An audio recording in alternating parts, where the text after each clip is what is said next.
بسم الله الرحمن الرحيم إن الله وملائكته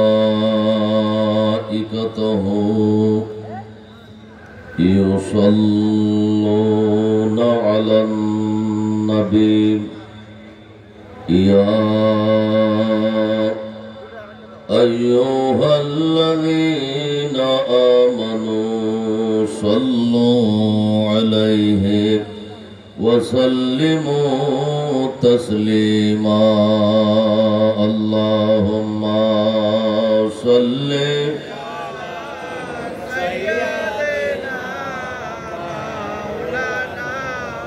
محمد وعلى آله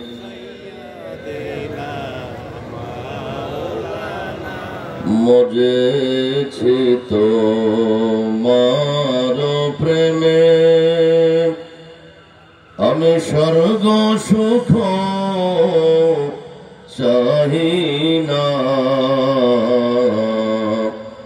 কি করিব স্বর্গ সুখে মৌলা আমি তোর প্রেমেতে দিওয়ানা আল্লাহুম্মা সাল্লি আলা সাইয়্যিদিনা মাওলানা মুহাম্মদ ওয়া আলা আলি সাইয়্যিদিনা गंज बख्शे फैज़ आलम मज़हर नूर खुदा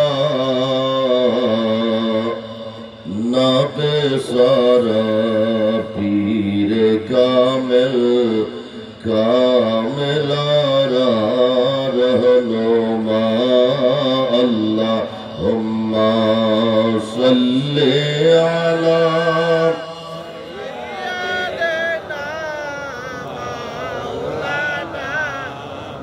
وعلى آل سيدنا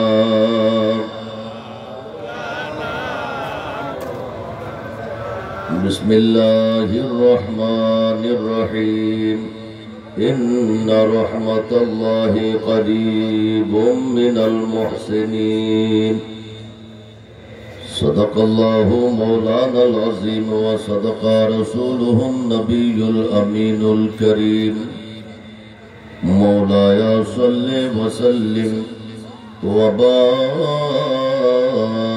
عليه কেন চিনলি না রে মন কেন চিনলি না রে মন গোসল আজম ভান্ডারী মৌলানা কে মন কেন চিনলি না রে মন কেন চিনলি না রে মন গোসল আজম ভান্ডারী মৌলানা কে মন গোসল আজম ভান্ডারী গোসল আজম ভান্ডারী মৌলানা কে মন কেন চিনলি না রে মন গোসল আজম ভান্ডারী মৌলানা কে মন কোরআনে কই চিনতে তারে সৃষ্টি তোদের সংসারে কোরআনে কই চিনতে তারে সৃষ্টি তোদের সংসারে নাচিনিয়া মরিয়া গেলে নাচিনিয়া মরিয়া গেলে বিফল জীবন কেন চিনলি না রে মন গোসল আজম ভান্ডারী মৌলানা কে মন কেন চিনলি না রে মন কেন চিনলি না রে মন গোসল আজম ভান্ডারী মৌলানা কে মন ঐতিহ্যবাহী বিশ্বের অন্যতম আধ্যাত্মিক প্রাণকেন্দ্র সুন্নিয়ত শরীয়ত তরিকত বালায়েতের মহান মারকাজ दरबारे गौसुल आजम मेजभांडार शरीफेर तरीकाए मेजभांडारिया विश्वव्यापी प्रचार प्रतिष्ठार अन्यतम महान दिक्पाल नबी वंशेर 31तम नूरानी औलाद आले रसूल औलाद गौसुल आजम हुजूर गौसुल वरा शाइखुल इस्लाम लक्ष लक्ष आशिकानेर प्राणप्रिय मुर्शिद किबला अलहाज अल्लामा शाह सूफी सैयद बाबा माइनुद्दीन अहमद अल हसानी वल हुसैनी अल मजबंदारी साहिब किबला रदियल्लाहु ताआला अन्हुर आजकेर এই महान खुसरो शरीफेर 88तम महान खुसरो शरीफेर যিনি সদারত করছেন আমাদেরকে দয়া করবেন মেহেরবানি করবেন নবী বংশের 31তম নূরানী औलाद आले रसूल औलाद गौसुल आजम मेजभांडारी लाखो लाखो आशिकानेर प्राणप्रिय मुर्शिद किबला सज्जादा नशीने दरबारे गौसुल आजम मेजभांडारी अलहाज अल्लामा शाह सूफी सैयद बाबा सैफुद्दीन अहमद अल हसानी वल हुसैनी अल मजबंदारी साहिब किबला मद्दाजिल्लुहुल आली उपस्थित मेजभांडार दरबार शरीफेर सुयोग्य सम्मानित खलीफा बृंद हजाराते उलामाए केराम विशेष करे मंचे उपस्थित बाबा मोइनुद्दीन किबलाए काबार रूहानी सन्तान दीर्घदिनेर सफर संगी मुजाहिदे आहले तरीकत खलीफाए दरबारे गौसुल आजम मेजभांडारी अलहाज अल्लामा रूहुल अमीन भुइया चाँदपुरी अल मेजभांडारी साहेब मद्दाजिल्लुहुल आली उपस्थित ढाका मीरपुर मस्जिदे गौसुल आजमेर सम्मानित खतीब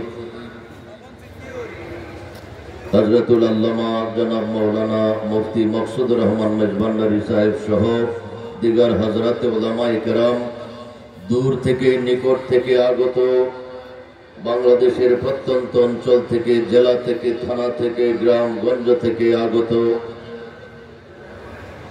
नबी प्रेमिक वली प्रेमिक हुजूर गौसुल आजम मेजभांडारी रूहानी सन्तान बाबा मोइनुद्दीन किबलाए काबार रूहानी सन्तान आशिकाने गौसुल आजम मेजभांडारी आशिकाने बाबा मोइनुद्दीन अल मेजभांडारी रहिमानी व रहिमाकुमुल्लाहु ताआला अज़्ज़ा व जल। अस्सलामु अलैकुम व रहमतुल्लाहि व बाराकातुहु। আপনারা সবাই কেমন আছেন? যে আল্লাহ আমাদেরকে ভালো রেখেছেন, নসিব ভালো করেছেন, আমাদেরকে গৌসুল আজম মেজভান্ডারির কদমে হাজির করেছেন, গৌসুল আজম মেজভান্ডারির দরবারের ধুলাবালু গায়ে মেখে ধন্য হওয়ার সুযোগ করে দিয়েছেন, সেই মহান আল্লাহ আল্লাহর রাসূলের দরবারে সবাই জবান খুলে বলি আলহামদুলিল্লাহ। सम्मानित आशिकाने मिल्लत 5 दिन व्यापी महान खुसरो शरीफेर आजके शेष दिन अल्प किछुक्षण पर औलादे रसूल आमादेर दुनिया आखिरातेर तरक्किर जन्य दुआ करबेन, आमादेरके दया करबेन, आमादेरके रहम करबेन, आमादेरके दुआ दया दाने बख्शिश करबेन। आमरा आपन आपन बाड़ीते चले যাব। कथा बोलेन ठीक कि ना? এই বিদায় লগ্নে আমরা এই দরবার শরীফ থেকে যাওয়ার পূর্বে আমরা যেই দরবারে এসেছি, এই দরবারের কর্মকাণ্ড আমরা করি, আমরা দেখি, সেই বিষয়গুলোর উপর অতি সংক্ষিপ্তভাবে আমি আপনাদের খেদমতে সামান্য কিছু আলোচনা পেশ করার চেষ্টা করব। কারণ আমাদেরকে এখান থেকে ফিরে যখন আমরা দেশে যাব, যার যার গ্রামে যাব, বাড়িতে যাব, তখন আমরা দুই ধরনের লোক পাবো। কেউ আমাদের পক্ষের, কেউ আমাদের বিপক্ষের। কেউ আমাদেরকে শিরকি বেদাতি বলবে, কেউ আমাদেরকে ভালোবাসবে।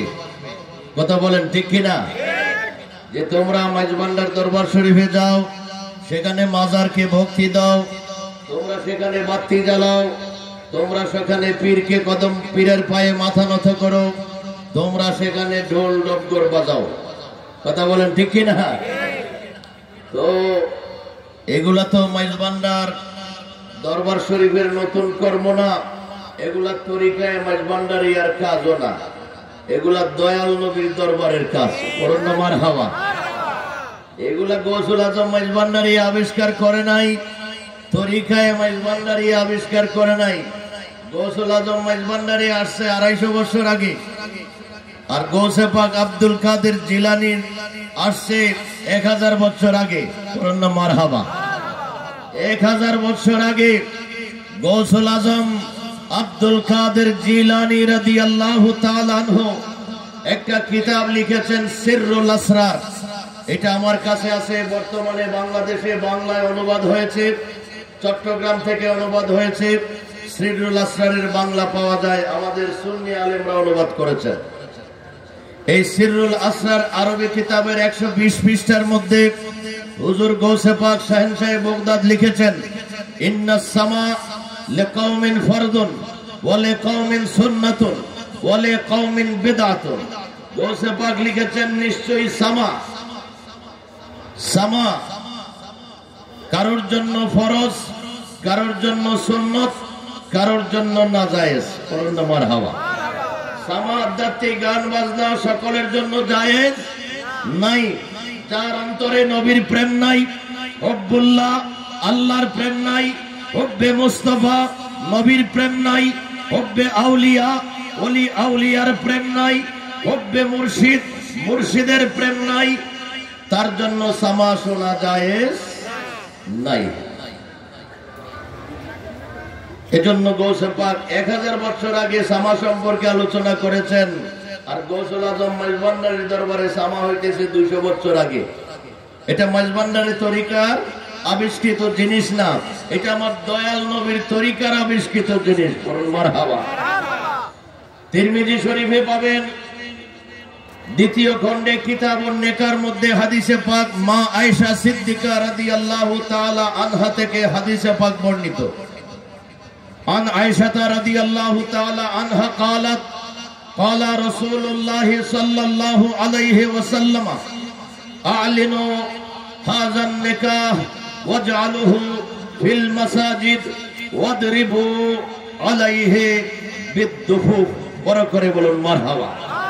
মা আয়েশা সিদ্দিকা রাদিয়াল্লাহু তাআলা আনহা বলেন, একদিন দয়াল নবী রহমাতুল লিল আলামিন শাফিউল মুজনিবিন নুরানি জবানে পাক ইরশাদ করেছেন, আলিনু হাযান নিকাহ, তোমরা যখন বিবাহ করবা, তোমাদের উপর যখন বিবাহের সময় হবে, তোমরা যখন বিবাহ করবা, লুকায়ে বিবাহ করিও না, এলান করে বিবাহটাকে জানান দিয়ে, ঘোষণা দিয়ে বিবাহ করবা। বড় করে বলুন মারহাবা। এখন কিছু কিছু বিবাহ হয় লুকায় লুকায় বিবাহ হয়, কাজী অফিসে, 3 রাস্তার মোড়ে, তেঁতুল গাছের নিচে, পার্কের মধ্যে এরকম বিবাহ হবে। আল্লাহর পেয়ারা নবী 1400 বছর আগে জেনেছেন, জেনে বলেছেন, আলিনু, তোমরা বিবাহ লুকায়ে করবে না, বিবাহ হালাল জিনিস, তো হালাল জিনিসকে তোমরা প্রচার করে বিবাহ করবা। করুন না মারহাবা। এরপরে নবীজি বলেছেন, ওয়াজআলুহু ফিল মাসাজিদ, বিবাহ যে করবা, বিবাহ যে পড়াবে, খুতবা লাগবে, বিবাহের একটা বয়ান আছে, এই বিবাহ অনুষ্ঠানকে তোমরা মসজিদের ভিতরে করবা। বড় করে বলুন মারহাবা। এজন্য মসজিদের ভিতরে বিবাহ পড়ানো, আকদ পড়ানো নবীজির সুন্নাত। বিবাহের ভিতরে, মসজিদের ভিতরে বিবাহ পড়ালে, আকদ করালে বিবাহ আদায় হবে, পাশাপাশি সুন্নত আদায় হবে। তাহলে মসজিদের বাইরে বিবাহ পড়ালে কি বিবাহ হবে না? হ্যাঁ, বিবাহ হবে, কিন্তু মসজিদে পড়ানোর সুন্নতটা আদায় হবে না, বিবাহ হবে। এরপরে নবীজি বলেছেন ওয়াদরিবু আলাইহি বিদ্দুহু, তোমরা এই বিবাহে অনুষ্ঠানের মধ্যে দফ এক বচন, দুফু বহু বচন। দফের বাংলা অর্থ ডিকশনারিতে লিখেছে দফ অর্থ ঢোল। মারহাবা বলেন তো, দফ অর্থ কি? ঢোল। নবীজি বলেন তোমরা অনেকগুলো ঢোল বিবাহের অনুষ্ঠানে বাজাইবা। পরে পরে বলুন মারহাবা। বিবাহের অনুষ্ঠানে ঢোল বাজানো নির্দেশ কার? নবীজির। দফ। এখন আমাদের মহিনিয়া সাংস্কৃতিক ফোরাম তারা যে শের আশায়ের পরে মোশায়ারার মাহফিল করে, গোল একটা বাদ্যযন্ত্র আপনারা দেখেন না, গোল, এটা আরব দেশে তখন প্রচলন ছিল। তখন দুই দিকে সানির ঢোল আবিষ্কার হয় নাই, তখন হারমোনিয়ামের আবিষ্কার হয় নাই, তখন বর্তমান এই ভেলা এটা আবিষ্কার হয় নাই, তখন একতারা দোতারার আবিষ্কার হয় নাই। তখন আরব সমাজে, ইসলাম ধর্মে আরব সমাজে দফ একটা বাদ্যযন্ত্র, এটার প্রচলন ছিল। এই জন্য নবীজি বলছে দফ, অনেকগুলো দফ বাজাও বিবাহের অনুষ্ঠানে। মারহাবা। তাইলে দফ বাজানো, ঢোল বাজানো, এটা কার নির্দেশ? নবীজির নির্দেশ। বলবে এটা তো বিবাহের মধ্যে বলছে, আপনারা তো জিকিরের মধ্যে করেন, ওইটা তো একদিকে সানে ছিল, আপনারা যেটা করেন এটা তো দুই দিকে সানে। কত রকমের প্রশ্ন আসে না? আসে। তো ইসলামী শরীয়তের একটা মূল কায়দা হলো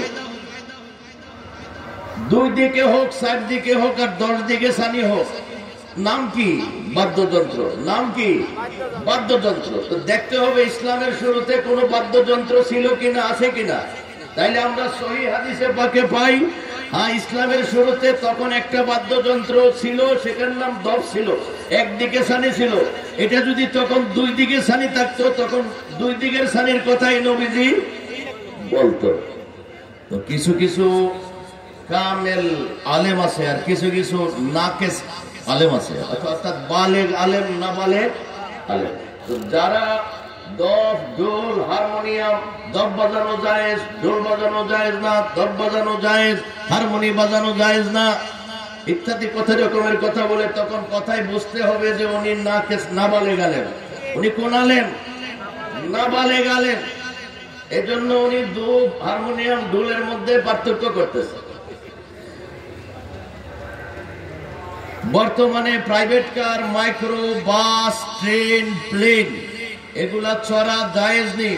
সকল আলেমরা বলবে জায়েজ।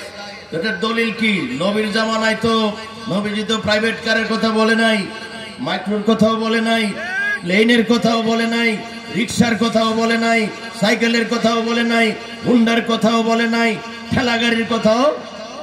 তখন তো এগুলা ছিল না। হুজুর আপনি যে এগুলা চড়েন, এগুলা জায়েজ। কিভাবে জায়েজ হইল? তখনকার যুগে এগুলা ছিল না। তখন উট ছিল, ঘোড়া ছিল, ভেড়া ছিল, গাধা ছিল, দুম্বা ছিল, এগুলা দিয়ে নবীজি চড়ছে। একটা বাহনের উপরে উঠা নবী চড়ছে। এই বাহনটা নবীর জামানায় ছিল, সেই বাহনটা প্রাইভেট কার ছিল না, সেটা ছিল ঘোড়া। তো তখন ঘোড়ার উপরে চড়ছে। এটা হলো প্রাইভেট কার জায়েজ হওয়ার দলিল।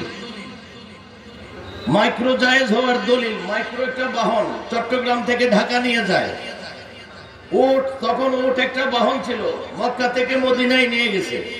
তখন ঘোড়া একটা বাহন ছিল, গাড়ি ছিল, এটা মক্কা থেকে মদিনায় নিয়ে গেছে। এটা হলো প্রাইভেট কার জায়েজ হওয়ার দলিল। কিন্তু এই নাবালেগ আলেম যখন বাদ্য বাজনার প্রশ্ন আসে, তখন আর এটা বোঝে না, বুঝেন না, তখন দফ ছিল, দফ জায়েজ, এখন ঢোল জায়েজ হবে না। তোমার প্রাইভেট কার কোন দলিলে জায়েজ হয়েছে? তোমার private car, micro, plane, cycle, motorcycle যেই দলিলে জায়েজ হয়েছে, আমাদের ব্যান্ড পার্টি, ঢোল, হারমোনিয়াম, বাঁশি সেই দলিলে জায়েজ হয়েছে। কথা বলেন ঠিক কিনা? তো মাঠে দুই ধরনের আলেম আছে, নাবালেগ আর বালেগ। যে সমস্ত বালেগ আলেম আছে, মাইজবান্ডার দরবার শরীফে আসতো আল্লামা জালালউদ্দিন আল কাদেরী রহমতুল্লাহ আলাইহি, আল্লামা মুফতি উবাইদুল হক নয়মি রহমতুল্লাহ আলাইহি, আল্লামা ইমাম হাশিমি রহমতুল্লাহ। তারা কি নাবালেগ আলেম ছিল? তারা জানে মাইজভান্ডার শরীফে সেজদায়ে তাজিমি হয়, জানে কি জানে না? এটা কি পর্দার ভিতরে করি আমরা না প্রকাশ্যে করি? কথা বলে না, পর্দার ভিতরে গিয়ে করেন, প্রকাশ্যে করি। ঢোল পিটি এটা কি গোপনে করি না প্রকাশ্যে করি? তো যারা অন্য তরিকার আলেম ওলামা আমাদের যারা আসে তারা এগুলা জানে কি জানে না?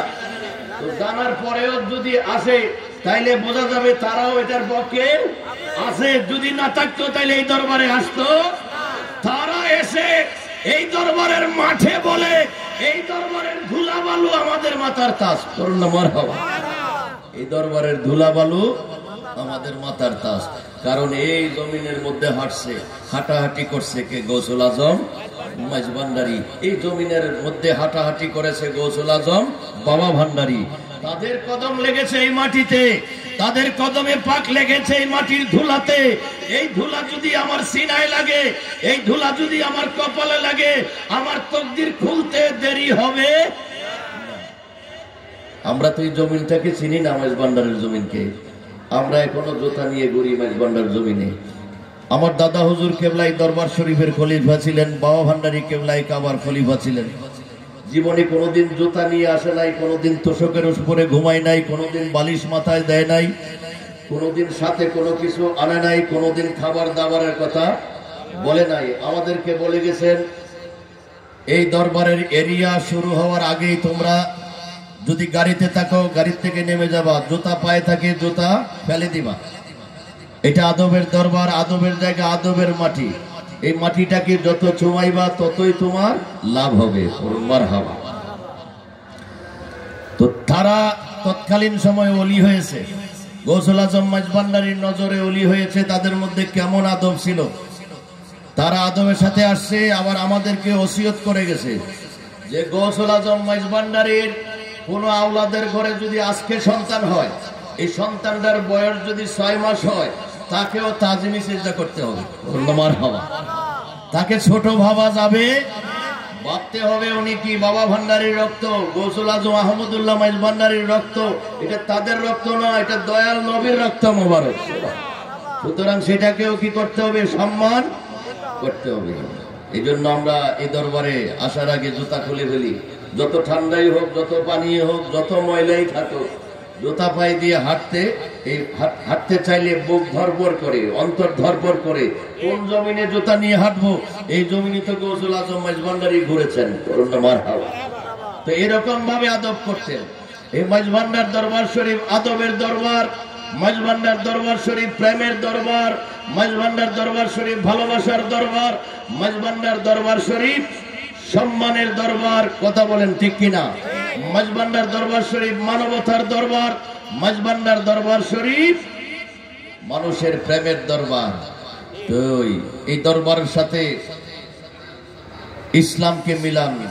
ইসলাম প্রেমের ধর্ম, ইসলাম মানবতার ধর্ম, ইসলাম আদবের ধর্ম, ইসলাম মহব্বতের ধর্ম, ইসলাম মানবতার ধর্ম। কথা বলেন ঠিক কিনা? সেই ইসলামের প্রতিরূপ, এটাকে কি বলে? ইসলামের একটা রূপ, প্রতিচ্ছবি। ইসলামের একটা প্রতিচ্ছবি, নকশা, নমুনা, আদর্শ হলো তরিকায়ে মাইজভান্ডারিয়া। পরে করে বলুন মারহাবা। নবীজি জীবনে মার খাইছে, উহুদের জমিনে, বদরের জমিনে, খন্দকের জমিনে, মক্কা শরীফে বিভিন্ন স্থানে নবীকে আঘাত করেছে, কিন্তু নবী কোনদিন হাতে পাথর নিয়ে তাদেরকে আঘাত করে নাই। করেছে কোন ইতিহাসে আছে? না। ঠিক তরিকায়ে মাইজভান্ডারিয়া যারা অনুসরণ করে, আমার নবীর সেই তরিকাটা, আদর্শটা তরিকায়ে মাইজভান্ডারিয়া আছে। মাইজভান্ডারের ভক্তরা সমাজে গিয়ে মানুষের গালি শোনে, মানুষের মার খায়, মানুষ সমাজ থেকে ত্যাগ করে দেয়, তারপরে আমরা কাউকে কিছু বলি। কথা বলেন ঠিক কিনা? এটা হলো নবীর আদর্শ, এটা হলো ইসলামের আদর্শ, এটা হলো কোরআন সুন্নাহর আদর্শ। এই জন্য ওলি আল্লাহর দরবার রহমতের ভান্ডার। মারহাবা। ওলি আল্লাহর দরবার গুলো আছে বিদায় এখনো মানুষ কিছু আছে, আর না হয় সবগুলো হলো অমানুষ। সবগুলা কি? এ দুনিয়ায় এখন তো আর সেই দুনিয়া নাই, মানুষ নামের মানুষ আছে দুনিয়া বোঝায়, মানুষ নামের মানুষ আছে দুনিয়া বোঝায়। সারা পৃথিবীতে প্রায় 800 কোটিরও বেশি মানুষ আছে। এটা হলো নামের মানুষ, একজনও গুণের মানুষ নাই। আজকে দেখেন মাজার ভাঙতেছে চতুর্দিকে, কথা বলেন ঠিক কিনা? তো এটা কোনো গুরুত্বপূর্ণ বিষয় না। মাজার আগেও ভাঙছে, এখনো ভাঙতেছে, ভবিষ্যতেও ভাঙবে। একটা দল সৃষ্টি হয়েছে মাজার ভাঙার জন্য, আরেক দল সৃষ্টি হয়েছে মাজার গড়ার জন্য, কথা বলেন ঠিক কিনা? তার হাদিস শরীফে আছে কিয়ামতের পূর্বে এক শ্রেণীর মুসলমানেরা, আজকে যেমন কবর পূজা মাজার পূজা বলে এক ধরনের আলেম আছে না নাই, এক ধরনের মুসলমান আছে না নাই, এই ধরনের এক ধরনের মুসলমান কিয়ামতের আগে আসবে। তারা বলবে কাবা শরীফের চতুর্দিকে শিরিক হয়, বেদাত হয়, তারা গিয়ে আল্লাহর গোরখানায় কাবাকেও ভেঙে ফেলবে। সুবহানাল্লাহ। মাজার ভাঙ্গা এটা বড় কিছু না, কিছুদিন পর সময় আসবে আল্লাহর গোরখানায় কাবাও ভেঙে ফেলবে, মুখে দাড়ি মাথায় টুপি, কথা বলেন ঠিক না? এই শ্রেণীর মুসলমান ছিল, আছে এবং থাকবে। তো আমরা দেখি এই শ্রেণীর মুসলমানরা কেন এত উগ্র, তারা কেন এত হিংস্র। আমরা মাজারকে দেখলে আমাদের অন্তরে সম্মান জাগে, ভালোবাসা জাগে, কথা বলেন ঠিক কিনা? আর তারা মাজারকে দেখলে গায়ে আগুন জ্বলে, তাদের মন মেজাজ নষ্ট হয়ে যায়, ঠিক কিনা? এই যে তারা এই পরিবেশের, আমরা এই পরিবেশের কেন? বাইতুল মুকাররম মসজিদে নামাজ পড়ে, নামাজ পড়ার সাথে সাথেই দুই দল হয়ে মসজিদে জুতা মারামারি করে, আপনারা ফেসবুকে পেয়েছেন। এগুলা কোন মুসলমান, এগুলা কোন নামাজি?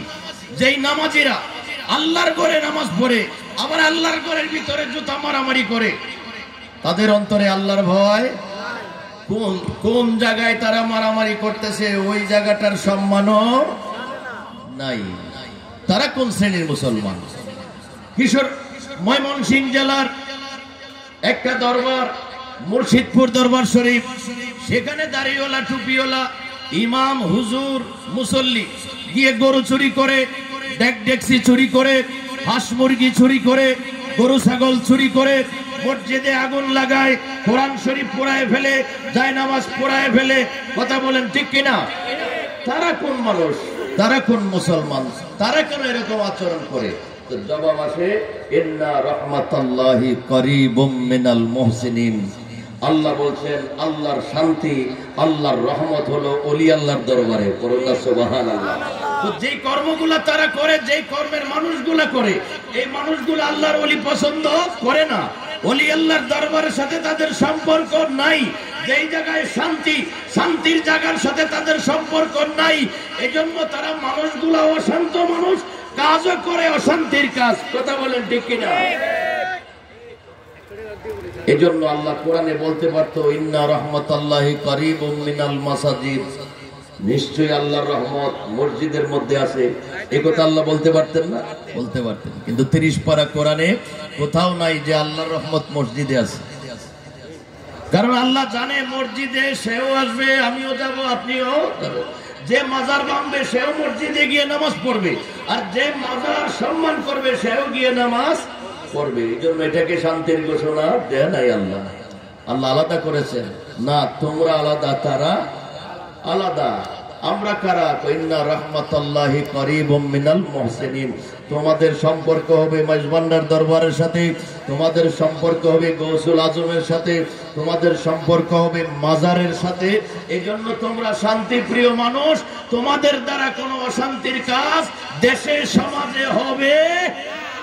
কোন তরিকাপন্থী হক্কানি দরবারের অনুসারী অশান্তির কাজ করে না, তারা করতে পারে না।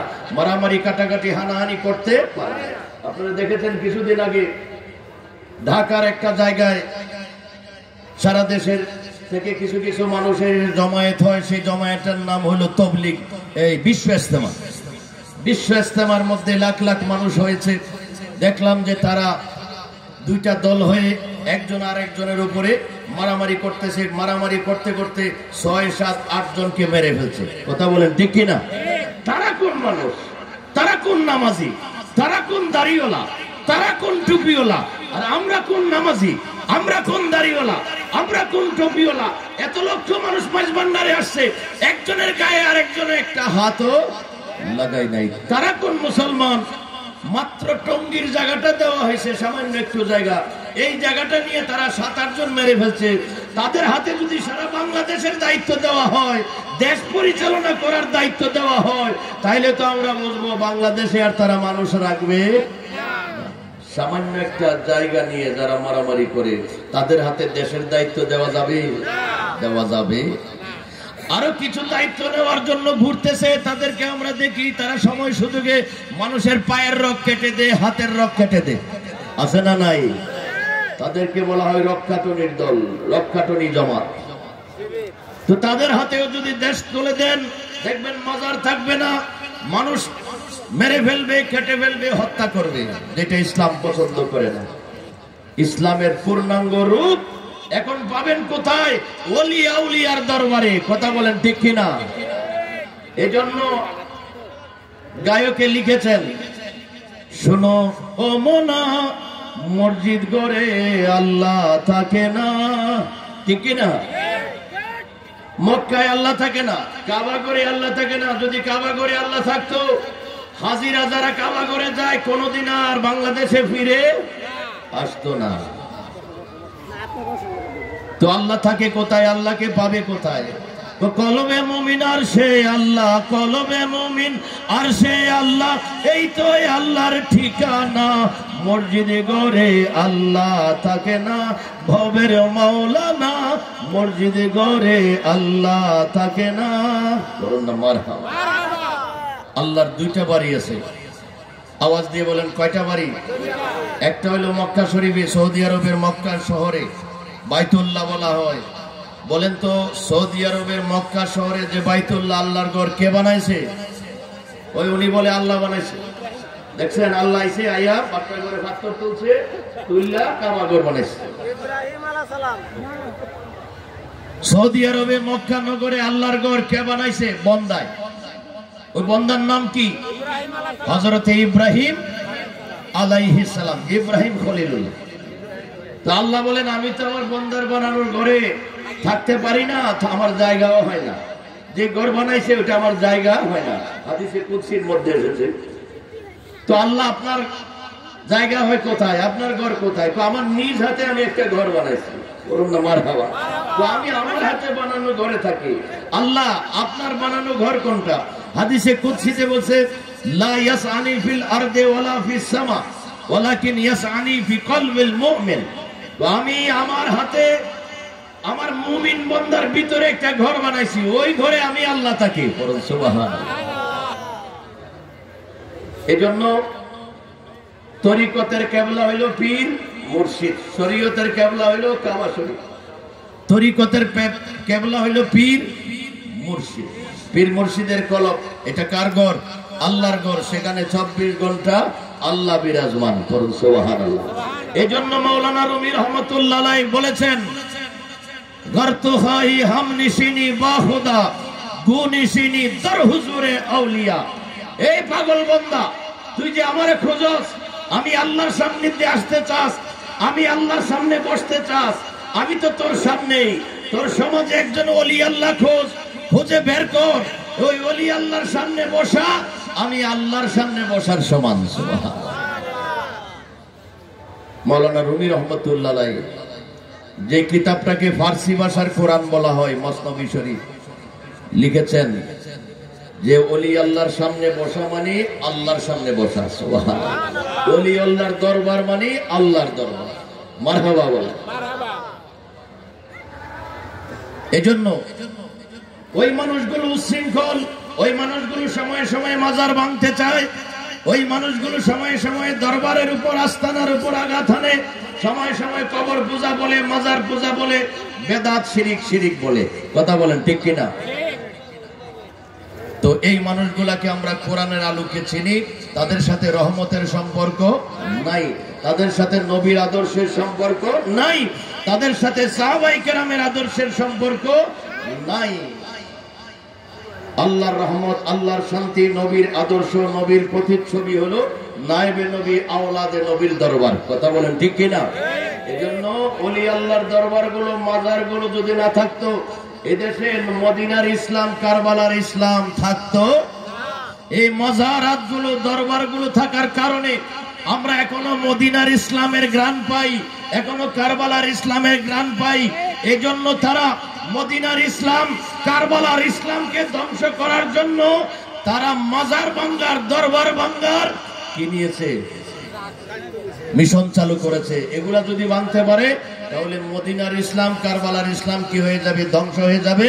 হুসাইনি ইসলাম ধ্বংস হয়ে যাবে। ইয়েজিদি ইসলাম কায়েম করতে তাদের সুবিধা হবে। কথা বলেন ঠিক কিনা? কিন্তু আমরা যারা তরিকাপন্থী, আমরা যারা সুন্নিয়তে বিশ্বাসী, আমরা যারা তরিকতে বিশ্বাসী, আমরা যারা হুজুর গৌসুল আজমকে ভালোবাসি, আমরা যারা বাবা ভান্ডারীকে ভালোবাসি, আমরা যারা বাবা মঈনুদ্দিনকে ভালোবাসি, আমাদের দেহে যতক্ষণ প্রাণ আছে ততক্ষণ আমরা ঈমান ধরে রাখবো, প্রয়োজনে জান দিব, আমরা ঈমান দিব। আমরা রাজি আছি? সবাই হাত তুলে দেখাই রাজি আছি। নারে তাকবীর, নারে রিসালাত, নারে গৌসিয়া, গৌসুল আজম মজভান্ডারী, মঈন বাবা মজভান্ডারী, সাইফুদ্দিন বাবা মজভান্ডারী। উচ্চ স্বরে বলি মারহাবা। মোহব্বতে পড়ি আল্লাহ আল্লাহ আল্লাহ, হো আল্লাহ আল্লাহ,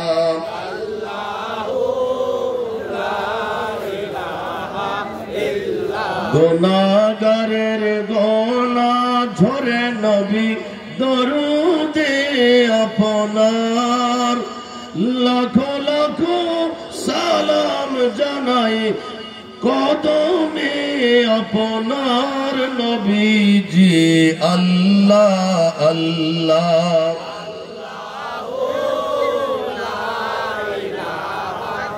ইল্লাহ আল্লাহ আল্লাহ,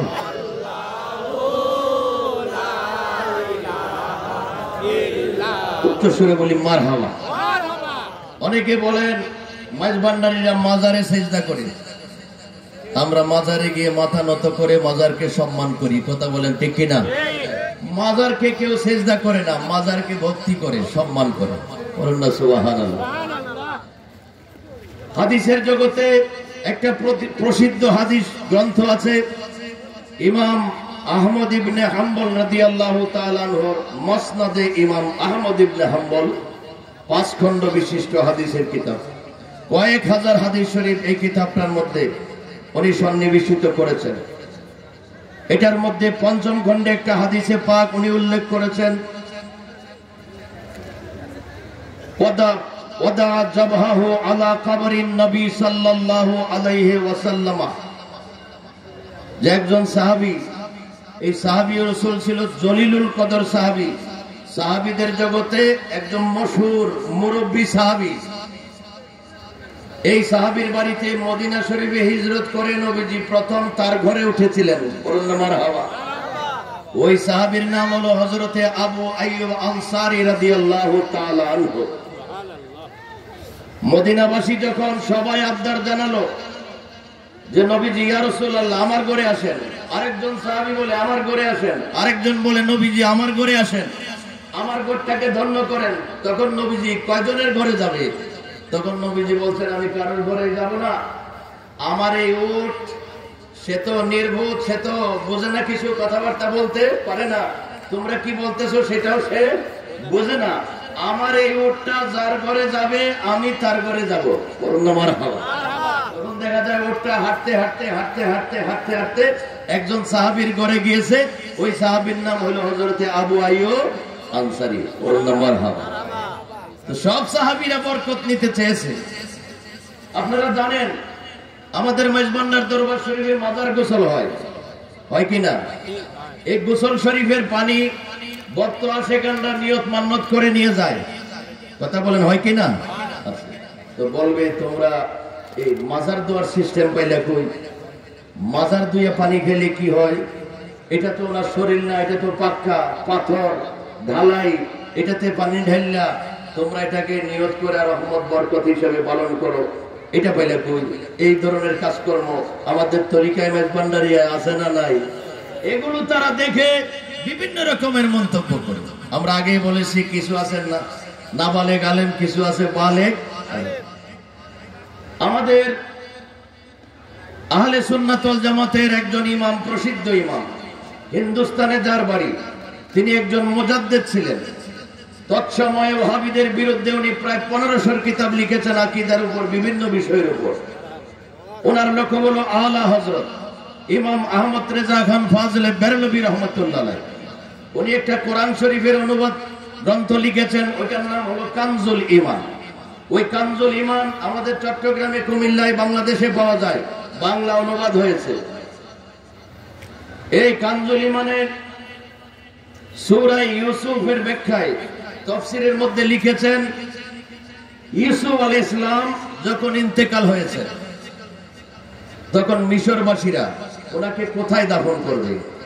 এই সমাজের লোকেরা বলে আমাদের সমাজে দাফন করব, দক্ষিণের সমাজের লোকেরা বলে না আমাদের সমাজে দাফন করব, পশ্চিমে যারা বাস করে তারা বলে যে না তোমাদের না আমাদের সমাজে দাফন করব, উত্তরে বলতেছে তারা না ইউসুফ আলাইহিস সালামকে আমাদের এখানে দাফন করব।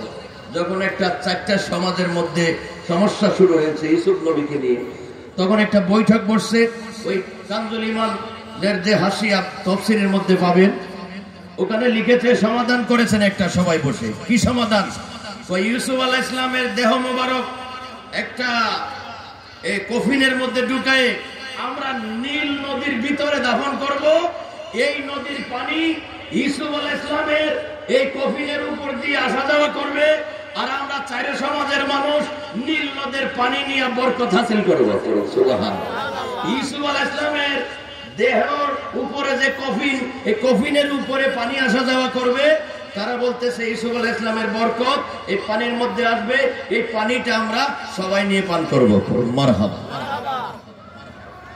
এই ইউসুফ আলাইহিস সালামের বরকতের পানি তারা মিশরের বাসীরা পান করত। এজন্য দেখা যায় কোন কোন তরিকায় আছে ওলিয়াউলিয়াদের রওজা শরীফ গোসল দিয়ে পানি নিয়ত করে খায়। এটা কোরআনে হাদিসে কোথাও হারাম নাজায়েজ বলে উল্লেখ নাই, বরং বুখারী শরীফের প্রথম হাদিস, ইন্নামাল আমালু বিন্নিয়ত, আপনার নিয়তের উপর হবে কর্মের ফল। এই আবু আইয়ুব আনসারী তিনি কি করেছেন? নবীজির ওফাত শরীফের পরে নবীজিকে যখন রওজা শরীফে দেওয়া হয়েছে, আবু আইয়ুব আনসারী রাদিয়াল্লাহু তাআলা জিয়ারতে আসছেন। আয়েশা ওনার এই কপাল ফাওয়াদা জাবহাহু আলা কবরিন নবী, হাদিসে পাকের ইবারত আলা কবরিন নবী, নবীজির কবরের উপরে এই সাহাবীর কপাল মোবারক রেখেছেন। বলুন সুবহানাল্লাহ। মারওয়ান ছিল তখনের হাকিম, মদিনার শাসক। ফাআকবালা মারওয়ান, মারওয়ান এসে ওনাকে তুলছেন, তুলে দেখে উনি জলিলুল কদর সাহাবী আবু আইয়ুব আনসারী। মারওয়ান বলতেছে, হাল তাদরি মাজা তাসনা, এই আবু আইয়ুব আনসারী তুমি কি জানো তুমি কাজটা কি করছো? তোমার মাথাটা নত করে দিলা নবীজির রওজার উপরে, কবরের উপরে। তখন আবু আইয়ুব আনসারী জবাব দিয়েছেন, হ্যাঁ মারওয়ান আমি জানি কি করেছি। তুমি দেখতেছো পাথর, আমি পাথরের উপরে কপাল রেখেছি, কিন্তু আমি পাথর দেখি না। আমি আমার নবীজি জাহির থাকতে, জাহিরি ভাবে থাকতে যেভাবে কদমে মাথা রাখতাম, কদমে চুমা দিতাম, কদম বুসি করতাম, আমি ঠিক কদম মোবারকের নিয়ত করে আমার এই কপালটা কদমে রেখেছি। সুবহানাল্লাহ। এটা হলো আবু আইয়ুব আনসারী রাদিয়াল্লাহু তাআলা আনহু, মুসনাদ ইমাম আহমদ ইবনে হাম্বলের মধ্যে হাদিস শরীফ পাবেন। এই মাজার মুক্তি হয় মাঝবান্ডারি তরিকায়, আজমির শরীফে হয়, গৌসে পাকের দরবারে হয়, বিভিন্ন জায়গায় হয়। তরিকতের মধ্যে কিছু কিছু তরিকার মধ্যে এই আদবটা জারি আছে, এই প্রেমটা জারি আছে, এই মহব্বতটা জারি আছে। করুন না সুবহানাল্লাহ। আনিসুল আরওয়া, খাজা গরিবে নওয়াজ রাদিয়াল্লাহু তাআলা আনহুর হাতের লেখা আনিসুল আরওয়া, এটা বাংলায় পাওয়া যায় বাংলাদেশে। এটার দ্বিতীয় পৃষ্ঠার মধ্যে খাজা গরিবে নওয়াজ লিখেছেন, হাস্ত বেহেশত একটা কিতাব পাওয়া যায় চট্টগ্রাম আন্দরকিল্লা মোহাম্মদিয়া লাইব্রেরি, রেজবিয়া লাইব্রেরি, বিভিন্ন লাইব্রেরিতে পাওয়া যায়। হাস্ত বেহেশত উর্দু ভাষায় হাস্ত বেহেশত মানে আট বেহেশত। এই আট বেহেশতের নামে একটা কিতাব পাওয়া যায়। এটার ভিতরে 8টা কিতাব আছে। এর মধ্যে প্রথম কিতাবটা হলো খাজা গরিবে নওয়াজের আনিসুল আরওয়াজ। উনি লিখেছেন, আমি বাগদাদ শরীফে আমার মুর্শিদের খোঁজে গেলাম। খাজা গরিবে নওয়াজের মুর্শিদ হলো খাজা ওসমান হারুনি। ওনাকে খুঁজতে খুঁজতে বাগদাদ শরীফের জোনায়েদ বগদাদী রহমতুল্লাহর মসজিদে পেয়েছেন। আমি বাগদাদ শরীফের মসজিদেও গিয়েছি 98, 99, 2000, 3 বছর ছিলাম ইরাকে। ওই মসজিদ খুঁজে বের করেছি, ওই মসজিদে গিয়েছি। উনি লিখেছেন, মসজিদে গিয়ে দেখি আমার পীর এক পাশে বসা আর ওনার চতুর্পাশে অনেক পীর মশাইক বসা। আমি ফাঁকে গিয়ে আমার মুর্শিদের কদমে কদম মুসি করলাম, 2 ঠোঁট লাগায়ে চুমা দিলাম। এরপরে দেখি অনেক পীর মশাইক, আমি তাদেরকে উদ্দেশ্য করে আমার এই কপাল জমিনে রাখলাম তাজিমান লাহুম, তাদের সম্মানের উদ্দেশ্যে আমার কপাল জমিনে রেখে তাদেরকে সম্মান করলাম। সুবহানাল্লাহ। আমরা এই কাজটাই করি মেজবান্ডারি তরিকার, কপালটা নিয়ে রাখি সম্মানের জন্য। কি জন্য? সম্মানের জন্য। বিভিন্ন ওলিয়া উলিয়াদের জীবনে এগুলা পাওয়া যায়। যারা কামেল বালেগ আলেম তারা জানে, এই কিতাবগুলো তারা পড়ে। আর যারা কি বলছিলাম নাবালেগ আলেম, তাদের কাছে এই কিতাবও নাই, তারা এগুলা জানেও না। এই জন্য নাবালেগ আলেমের ওয়াজ শোনা জায়েজ নাই, হারাম। আর তরিকাপন্থীর জন্য তো হারামের উপরে হারাম। যদি কোনো বালেগ আলেম হয় তাহলে কিছু কিছু বালেগ আলেমের ওয়াজে যাওয়া যায়, তরিকাপন্থী সবার ওয়াজে যাওয়া যায় না। গেলে 60 বছরের ঈমান হঠাৎ করে 1 মিনিটে কি হয়ে যায়? ধ্বংস হয়ে যায়। ছিলাম জান্নাতি, হয়ে যাব জাহান্নামী। এজন্য তরিকাপন্থীর জন্য আপন পীরের চেয়ে বড় কোনো আলেম, এটা মুরিদের এই আদব, মুরিদের আদর্শ। মুরিদের ঈমানের মধ্যে একটা ঈমান হলো আমার পীরের চেয়ে বড় কোনো পীর নাই, আমার পীরের চেয়ে বড় কোনো আলেম নাই, আমার পীর যাহা বলে তাহাই সঠিক। এটা হলো তরিকার উসুল। এটার উপরে যারা থাকতে পারবে বাস ঈমানকেও লাড়তে পারবে না। এই বিষয়ের উপরে কিতাব লিখেছেন আমাদের মেজবান্ডারি তরিকার গৌসুল আজম মেজবান্ডারির খলিফা আল্লামা আমিনুল হক ফরহাদাবাদী রহমতুল্লাহ আলাইহি। মেজবান্ডার শরীফ থেকে শহরের দিকে যাইতে এই সামনে ফরহাদাবাদ, এখানে বিরাট গেট আছে ফরহাদাবাদ দরবার শরীফ।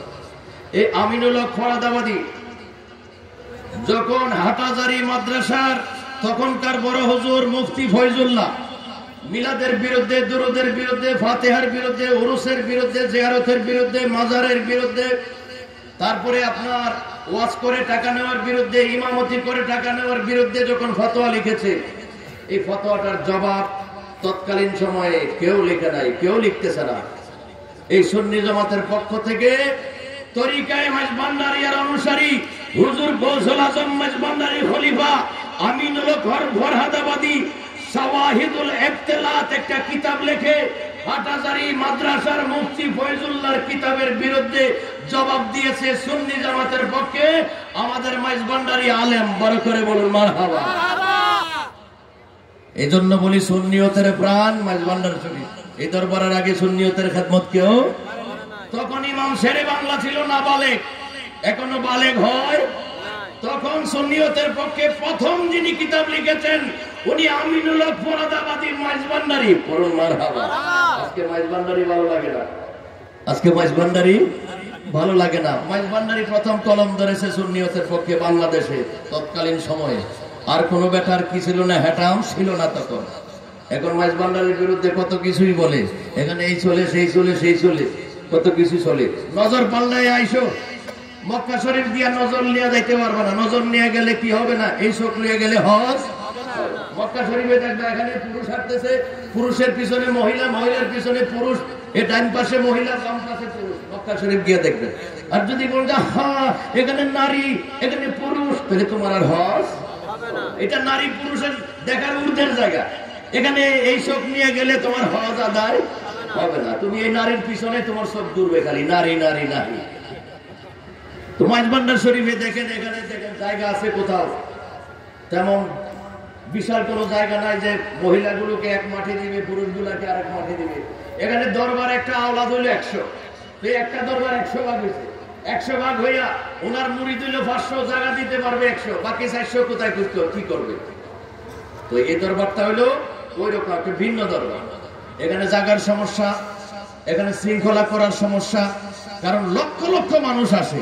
জায়গাটা হলো ছোট্ট একটা জায়গা, আরেকজনের জায়গায় নিয়ে বসানো যাইতেছে না। আমার জায়গা হলো সামান্য একটু, এখানে আমাকে সবকিছু করতে হয়, রাঁধতে হয়, বাড়তে হয়। এখানে আমার থাকার জায়গা, এখানে মসজিদ, এখানে মাজার, এখানে খাওয়াইতে হয়, এখানে প্যান্ডেল করতে হয়, এখানে ওয়াজ করতে হয়, এখানে সবকিছু করতে হয়। তারপরেও যতটুকু সম্ভব সেই ব্যবস্থা নেওয়া হইতেছে আছে। তো নজর খালি সেদিকে যায়, ভালোগুলার দিকে যায় না। মাঝবানারিরা ভালো কি করছে সেগুলা দেখে না, খালি ঘুরে ঘুরে ঘুরে ঘুরে ওই খারাপ কি করছে, খারাপ কি হয়েছে, খালি এগুলা করছে। তো তাদের নেশাই হলো মাছি 2 প্রকার, একটা মৌমাছি, আরেকটা হলো সাধারণ মাছি। সাধারণ মাছি খালি ময়লা খুঁজে, আর মৌমাছি মধু খুঁজে। কথা বলেন ঠিক কিনা? আমিনুল হক ফরাদাবাদী, আমার দাদা হুজুর আল্লামা বশরত আলী, তারা এখানে ময়লা খুঁজতে আসে নাই, মধু খাইতে আসছে। বস তাদেরকে মধু দিয়ে আল্লাহর ওলি বানায়া ফিরাই দিছে। আর তুমি খালি নারী পুরুষ, নারী পুরুষ, নারী পুরুষ, সেজদা, গান বাজনাইতা লইয়ে হাসো। ওলি হওয়া তোমার তকদিরে আর হবে না। মাঝবান্ডারের তরিকাটা বিভিন্ন তরিকার সমন্বয়।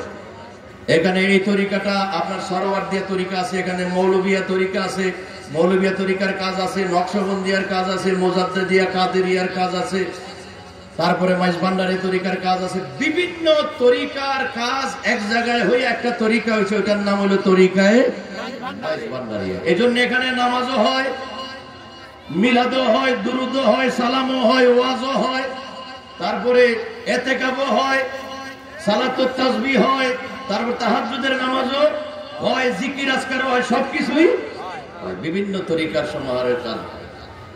গৌসে পাকের দরবারে 3 বছর ছিলাম। এখনো আপনারা ফেসবুকে পাবেন, ফেসবুকে আসে গৌসে পাকের দরবারে বিভিন্ন রকমের বাদ্য বাজনা বাজায় উরস করে মসজিদের ভিতরে, ফিল মসজিদ, মসজিদের ভিতরে বাজায়া বাজায়া তারা জিকির করে। মারহাবা, ওগুলা চোখে পড়ে না, খালি ভান্ডারিটা চোখে পড়ে। ভান্ডারি তো মসজিদের ভিতরে বাজায় না, গৌসুল আজম মাইজভান্ডারি মসজিদের ভিতরে বাজায় না, গৌসুল আজম জিলানির মসজিদের ভিতরে বাজে। তো এই জন্য ওই কি জানি বলে, কি খুঁজতে, কেচ্ছা খুঁজতে গেলে কি বাইরে হয়, সাপ বাইরে। এখন ফেসবুক মিডিয়ার যুগ হয়ে এখন ওই ভিন্ন দেশের গুলা আসতেছে বাংলাদেশে। এই ঢোল তো খালি মাইজভান্ডার বাজে না, ঢোল তো দেখি বড় পীর আব্দুল কাদের জিলানির দরবারেও বাজে, ঢোল তো দেখি খাজা গরিবে নামাজের দরবারেও বাজে, সেখানেও ভক্তি দেয়, গৌসে পাকের এখানেও ভক্তি দেয়। তো মাইজভান্ডারি তরিকার কোনো কাজই তো এই তরিকার কেউ আবিষ্কার করে নাই, এগুলা পূর্ব থেকে হয়ে আসছে। কথা বলেন ঠিক কিনা?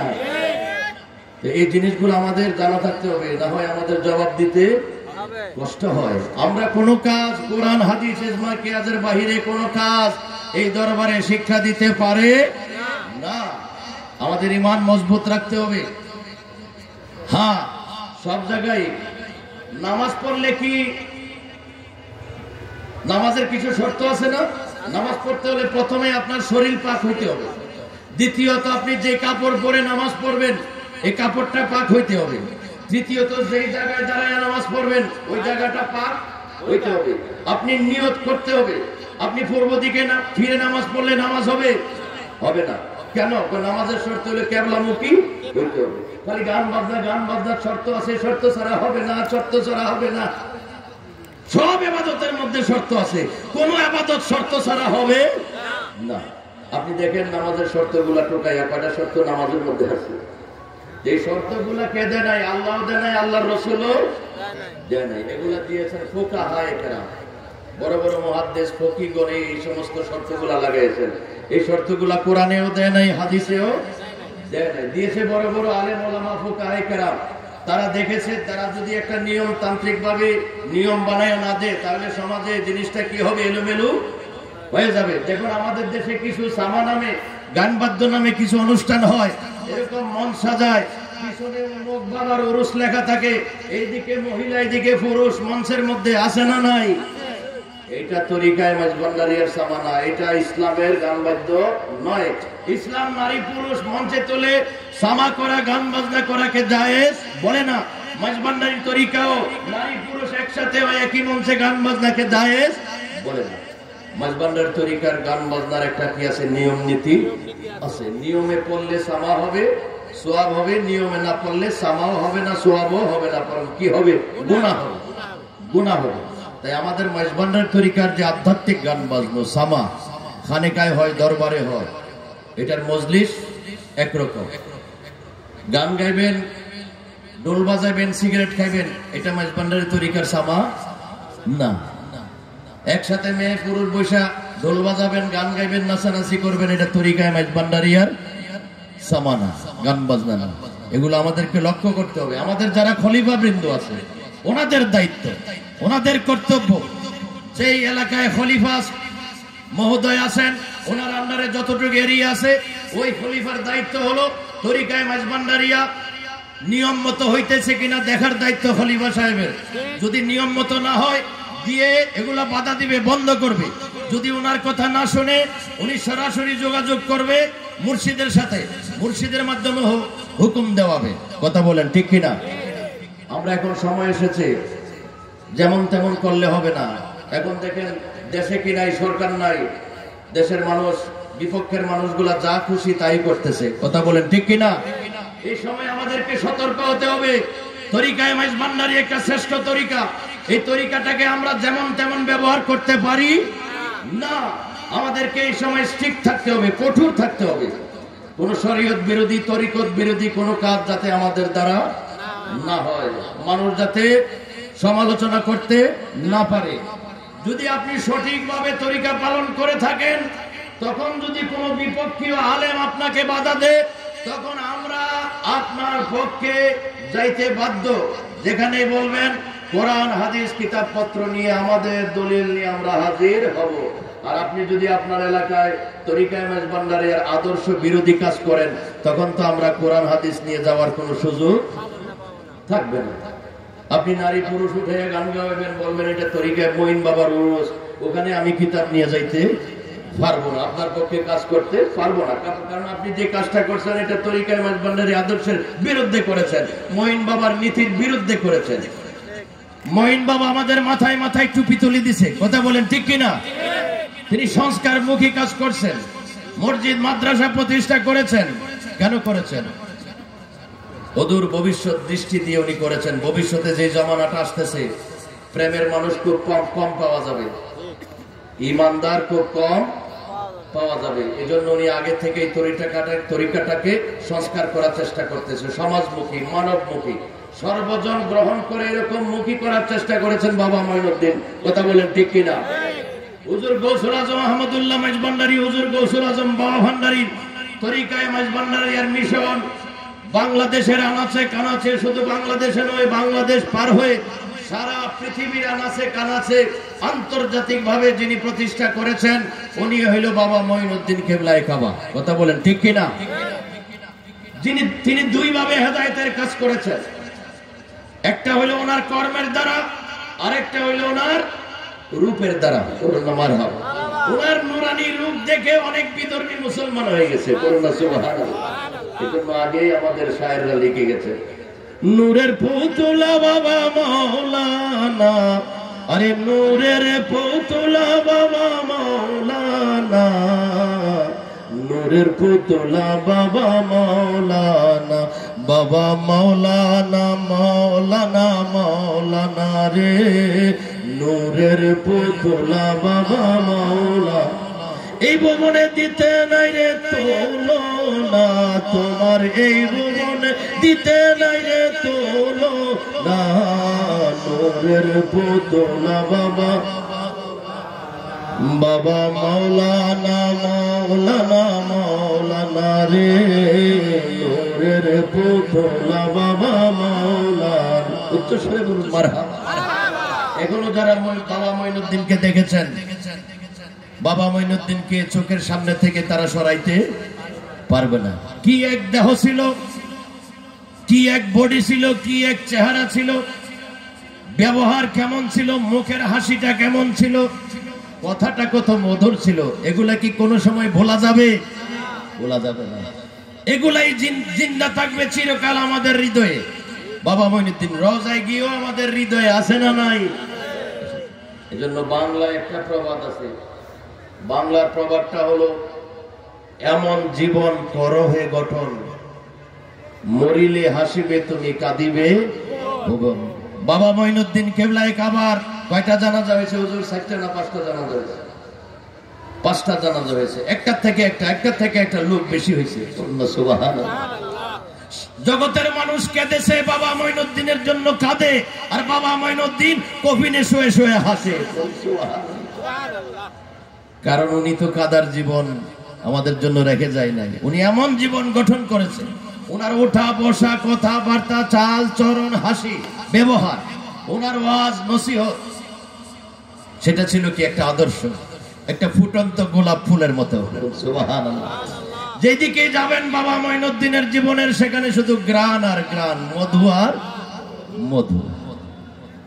এজন্য 27শে মাঘ ওই যে লিখেছে, 27শে মাঘ ঢোল নেমেছে, 27শে মাঘ সেখানের ঢোল নেমেছে, ওরে 27শে মাঘ ভক্তগণের ঢোল নেমেছে, আজ আমার মঈন বাবা ধরায় এসেছে, আজ আমার মঈন বাবা ধরায় এসে। 27শে মাঘ ভক্তগণের ঢোল নেমেছে, ওরে 27শে মাঘ ভক্তগণের ঢোল নেমেছে, আজ আমার মঈন বাবা ধরায় এসেছে, আজ আমার মঈন বাবা ধরায়। উচ্চ সুরে বলুন মারহাবা। আমি যখন ঢুকি তখন 8টা বাজে, 8টা বাজে। রাস্তায় গাড়ির জ্যাম, রাস্তায় মানুষ আর মানুষ। খুশরুর শরীফকে আজকে একদিন হইতেছে না 5 দিন? 5 দিন হইতেছে। আগে হইতো একদিন, আগের একদিনে যা হইতো এখন 5 দিনের প্রত্যেকটা দিনে তা হয়। 5 দিন, আজকে তো শেষ দিন, আজকে তো লোক কম হওয়ার কথা। 4 দিন তো হয়ে গেছে, বিভিন্ন জনে আসছে গেছে, আজকে কম হওয়ার কথা। বুঝলেন না? এটা এমন জায়গা, এখানে কমবে না, শুধু বাড়বে। মানুষ না থাকলে জিন আসবে, জিন না থাকলে পরী আসবে। কথা বলুন মারা।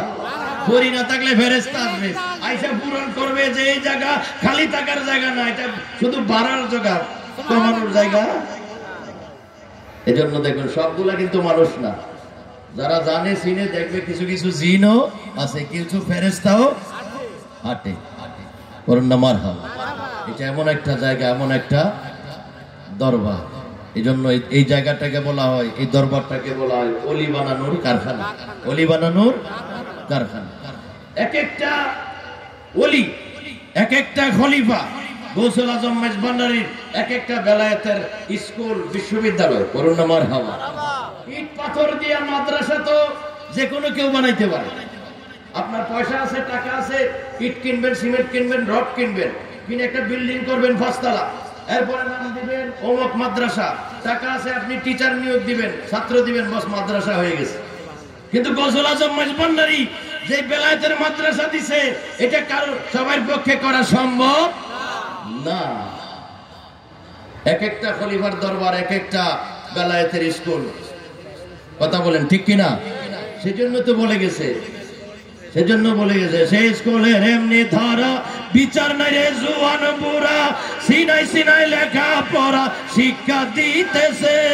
ঠিক কিনা? সেই স্কুলের এমনি ধারা, বিচার নাই রে জুয়ান বুড়া, সিনাই সিনাই লেখা পড়া শিক্ষা দিতেছে। মাস্টার মহিনা ছাড়া এলমেলা তুনির পড়া, মাস্টার মহিনা ছাড়া এলমেলা তুনির পড়া। কাগজ কলম দুয়াত কালির কি দরকার আছে তোমার, কাগজ কলম দুয়াত কালির কি দরকার আছে। গৌসুল আজম মেজবান্ডারি স্কুল খুইলা আছে আমার, গৌসুল আজম মেজবান্ডারি। চলো রে মন তরায় যাই, বিলম্বের আর সময় নাই, চলো রে মন তরায় যাই, বিলম্বের আর সময় নাই। গৌসুল আজম মেজবান্ডারি স্কুল খুইলা আছে আমার, গৌসুল আজম মেজবান্ডারি। উচ্চ স্বরে বলি মারহাবা। মোহব্বতে পড়ি আল্লাহুম্মা সাল্লি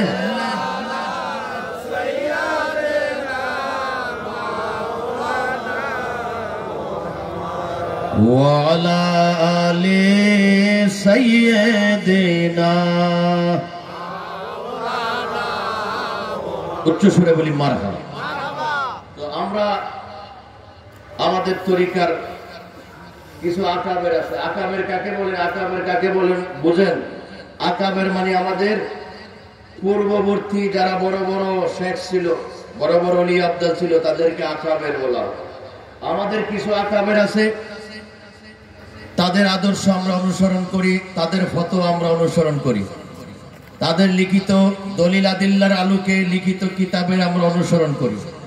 এর মধ্যে আমাদের আকাবিরের মধ্যে একজন আছে আল্লামা আমিনুল হক মুফতি আজম আল্লামা আমিনুল হক ফরহাদাবাদী মাইজভান্ডারী রহমতুল্লাহ আলাইহি। উনি সেজদায়ে তাজিমের উপর একটা কিতাব লিখেছেন, তাজিমে সেজদার উপর। তোহফাতুল আখিয়ার গান বাজনার উপর একটা কিতাব লিখেছেন, মাইজভান্ডারী গান বাজনার উপরে। মাইজভান্ডারী তাজিমে সেজদার উপরে কিতাব লিখেছেন তনকিয়াতুস সুন্নিয়া, এরকম ভাবে সেজদাত তাহিয়া, এরকম সুন্দর একটা নাম দিয়ে লিখেছেন। এই কিতাবটা আজ পর্যন্ত সুন্নি জামাতের পক্ষে, ওয়াহাবি জামাতের পক্ষে, দুই জামাতের কোন আলেম এই কিতাবটাকে রদ করতে পারে নাই। এই কিতাবটার বিরুদ্ধে আরেকটা কিতাব লিখতে পারে নাই। পরে করে বলুন মারহাবা। আমরা আমাদের আকাবিরের ফতোয়ার আলোকে কাজ করি। আপনি আপনার আকাবেরের আলোকে, আপনারা আপনাদের আকাবেরে বলছে নাজায়েজ হারাম, আপনাদেরটা আপনারা মানেন, আপত্তি নাই। আমাদের আকাবেরে দলিল আদিল্লা দিয়ে বলেছেন এটা হালাল জায়েজ, এই জন্য আমরা সেটা মানি। আপনার দলিল আপনার কাছে, আমার দলিল আমার কাছে। আপনার আকাবের আপনার কাছে বড়, আমার আকাবের আমার কাছে বড়। যদি এরকমই হয়, এটা ইখতিলাফি মাসালা, এটা নিয়ে মাঠে কি করা, বাড়াবাড়ি করা ফিতনা ফাসাদের জিনিস না। এটা কিছু তরিকায় আছে, কিছু তরিকায় নাই। কিছু কিছু বড় বড় আলেম ওলামা এটার পক্ষে কথা বলেছেন, আবার কিছু কিছু বড় বড় আলেম ওলামা এটার বিপক্ষে কথা বলেছেন। আপনি যদি বিপক্ষ আলেমদের অনুসরণ করেন, বাস আপনি করবেন না, আপনার জন্য সেটা জায়েজ নাই। আমি পক্ষের আলেমদের অনুসরণ করি, আমার জন্য জায়েজ, আপনার জন্য জায়েজ নাই। সুতরাং এটা নিয়ে মাঠে কোনো কথাবার্তা বলার বিষয় না। কিন্তু অত্যন্ত দুঃখের বিষয়, বিশেষ করে চট্টগ্রামের কিছু কিছু আলেম আছে আমাদের সুন্নি জামাতের নাম বিক্রি করে, তারা এই সমস্ত বিষয়গুলো নিয়ে ফিতনা ফাসাদ সৃষ্টি করতেছে, ভাগ করতেছে। মাইজভান্ডারী, কাদেরী, রেজভী, সুন্নি এগুলোকে ভাগ করতেছে। অথচ আজ থেকে 30, 40, 50, 100 বছর পর্যন্ত আমাদের দেশের সুন্নি বড় বড় আলেম ওলামারা যারা ছিল, এখনো যারা সুন্নিদের মধ্যে বালেগ আলেম আছে, তাদের মুখেও এগুলোর বিরুদ্ধে কথা নাই। কিছু কিছু না বালেগ আলেম আছে, তারা এগুলা নিয়ে মাঠে ময়দানের মধ্যে একটা ফিতনা ফাসাদ বাড়াবাড়ির সৃষ্টি করে। তো আমরা অনুরোধ করব, আপনারা এই বিষয়গুলো নিয়ে বাড়াবাড়ি করবেন না। এগুলো ইখতিলাফি বিষয়, আমলি বিষয়, এগুলোর সাথে ঈমানের সম্পর্ক নাই। মাইজভান্ডারী তরিকার মতো পিওর তরিকা বাংলাদেশে আর নাই। বিভিন্ন তরিকায় ভেজাল আছে, কিন্তু মাইজভান্ডারী তরিকার সাজরা দেখেন, এই সাজরাটা হলো একদম পিওর। দয়াল নবী থেকে বাবা সাইফুদ্দিনের হাত পর্যন্ত মাঝখানে কোনো দুর্বল মানুষ নাই। বলুন না মারহাবা। এজন্য এই দরবার আগেও ছিল, এখনো আছে, ভবিষ্যতেও। দিন দিন কি লোক কমতেছে না বাড়তেছে? বাড়তেছে। যখন আপনার নদীর মধ্যে স্রোত থাকবে, তখন আপনি যদি হিংসা করে গিয়ে বাঁধ দেন যে না পানির ওইদিকে যাইতে দিব না, মাঝখানে বাঁধ, আপনি যতই বাঁধ দিবেন পানি ততই বাঁধ ভাইগার সামনের দিকে যাবে। কথা বলেন ঠিক কিনা? এই গৌসুল আজম মাইজভান্ডারীর বেলায়েতের স্রোত, এটা কেউ বাধা দিয়ে রাখতে পারবে না। এটাকে কেউ দাবানোর চেষ্টা করলেও সে নিজে ডেবে যাবে। মাইজভান্ডারী তরিকা দাবাইতে পারবে না, কারণ এটা দয়াল নবীর তরিকা, দয়াল নবীর আওলাদের তরিকা। কথা বলেন ঠিক কিনা? ওইটার বিরুদ্ধে, তোমার বিরুদ্ধে তোমার বড় হুজুর কাজ করবে, আর এই তরিকার বিরুদ্ধে, এই তরিকার পক্ষে দয়াল নবী কাজ করবে। কথা বলেন ঠিক কিনা? কারণ এই দরবারের যিনি মূল ইমাম, উনি আওলাদে রাসূল গৌসুল আজম আহমদুল্লাহ মাইজভান্ডারী, গৌসুল আজম সৈয়দ গোলামুর রহমান বাবা ভান্ডারী। যেমন তেমন লোক না, যাদের আঙ্গুলের ইশারায় বাঘ ভাল্লুক আল্লাহ আল্লাহ করে, মারহাবা। তারা হইল মানুষ, তারা হইল আমি আপনি তো এখনো মানুষ হইতে পারি না। মানুষ কাকে বলে আমরা জানিও না, মানুষ কাকে বলে জানি না। আমরা মনে করি নাক চোখ আছে, হাত আছে, নখ আছে, ঠোঁট আছে, মাথা আছে, চুল আছে, মুখ আছে, দাড়ি আছে, এটাকে বুঝি মানুষ বলেন না। এটাকে মানুষ বলে না, মানুষ হইল ভিতরে, মানুষ হইল ভিতরে। উপরেরটা হইল চামড়া, মূল জিনিস কোথায়? চামড়ার ভিতরে। হাড্ডি মগজ রক্ত কি চামড়ার বাহিরে না ভিতরে? ভিতরে। উপরেরটা হইল নামে মানুষ, ভিতরেরটা হইল কামে মানুষ। ভিতর যার পরিষ্কার পরিশুদ্ধ, ভিতরে যার পাওয়ার আছে, সে হইল মানুষ। গৌসুল আজম মাঝভান্ডারী মানুষ। বলে হুজুর কেমনে বুঝছেন? আপনি দেখেন এই যে সামনের পুকুরটাতে বদনা মারছে গৌসুল আজম মাঝভান্ডারী। বদনা চলে গেছে কোথায়? ওই রাঙ্গুনিয়া থানার কোদালিয়া পাহাড় 1 মাইল 2 মাইল না 42 মাইল দূরে। মারহাবা। উনি এখানে বসে ওযু করে 42 মাইল দূর বাগে ধরছে। তো উনি এই ওনার তো 4টা চোখ ছিল, 2টাই তো ছিল, এই 2টা দিয়ে উনি দেখছে 42 মাইল দূরে ভক্তরে বাগে ধরছে। বস বদনা মারছে, পুকুরে চলে গেছে 42 মাইল দূর। আমি আপনি যদি বদনা মারি, এখান থেকে বদনা মারি 50 কিলো দূরে যাবে। কথা বলেন ঠিক কিনা?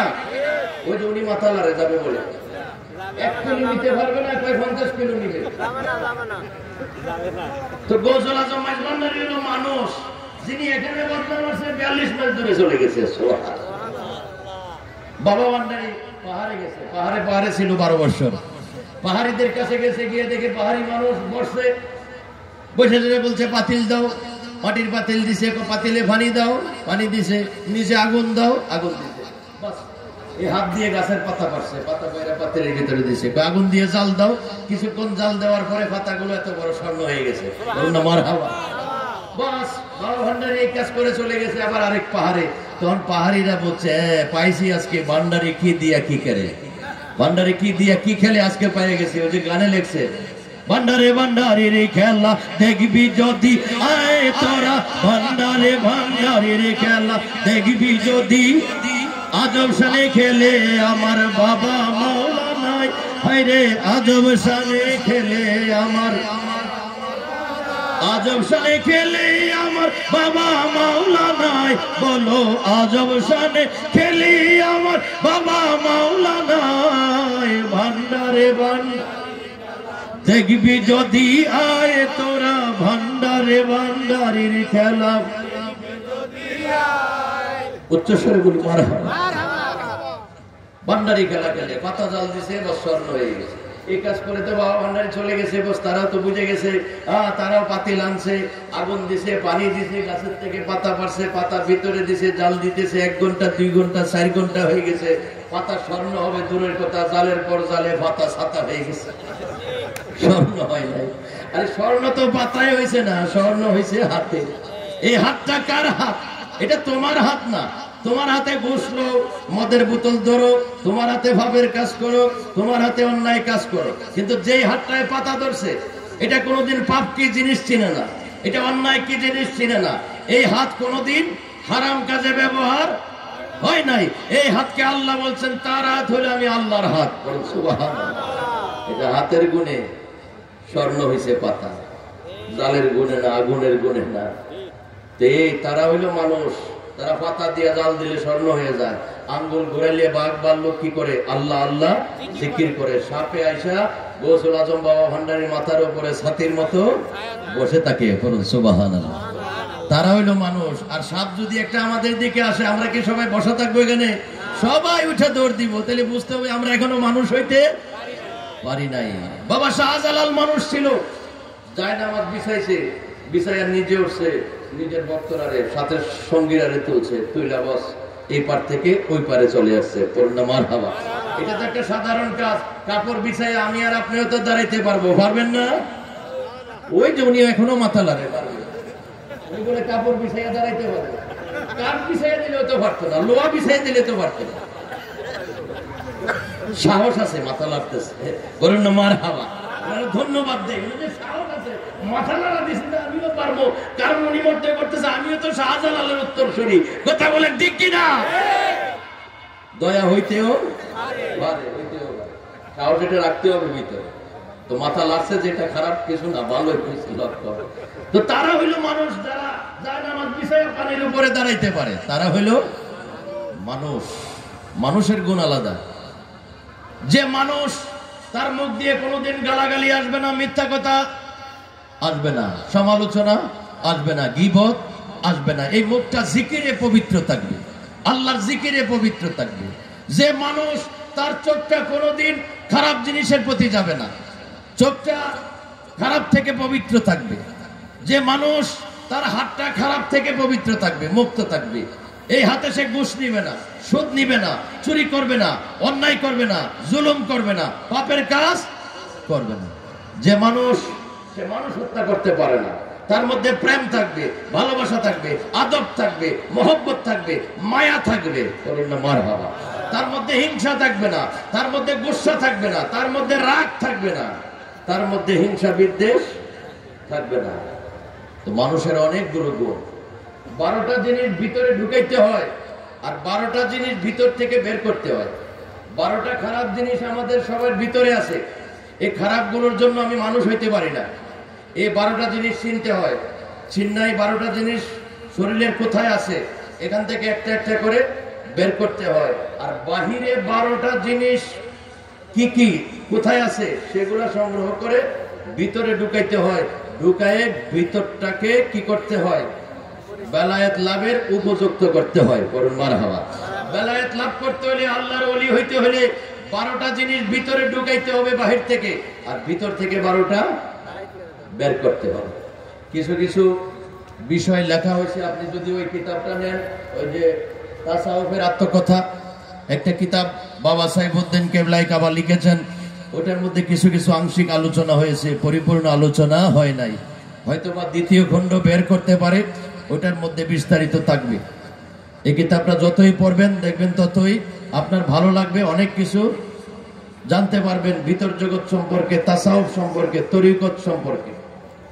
তো আল্লাহ তাআলা আমাদেরকে গৌসুল আজম মেজবান্ডারের আশিক, প্রেমিক, আদর্শের অনুসারী হিসেবে কবুল করুক। সবাই বলি আমিন। মহব্বতে পড়ি আল্লাহুম্মা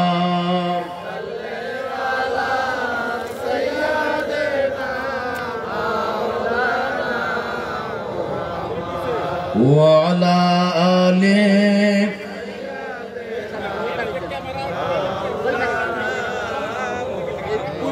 আল্লাহ তুমি দয়া করো, নসিব করো মদিনা, নবীজিকে না দেখাইয়া কবর দেশে নিও না। আল্লাহ হুম্মা সাল্লি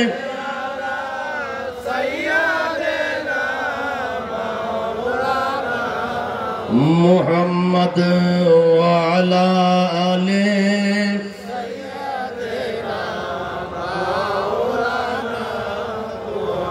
উচ্চ সুরে বলি মারহাবা। একটা মারামারি ঝগড়া আছে, কারণবশত ঝগড়া, আর একটাকে বলা হয় গায়ে পড়ে ঝগড়া করে, কোনো কারণ নাই কিন্তু ঝগড়া শুরু। আমাদের মধ্যে কিছু কিছু আছে আলেম ওলামা কোনো কারণ ছাড়া অনর্থক একটা ঝগড়া সৃষ্টি করে। কেউ কেউ আছে বলে, চট্টগ্রামে বিশেষ করে বলে, ওই আমাদের উরুস হইল শরীয়ত সম্মত উরুস। তো শরীয়ত সম্মত উরুস দেখতে হলে আমাদেরটা দেখো।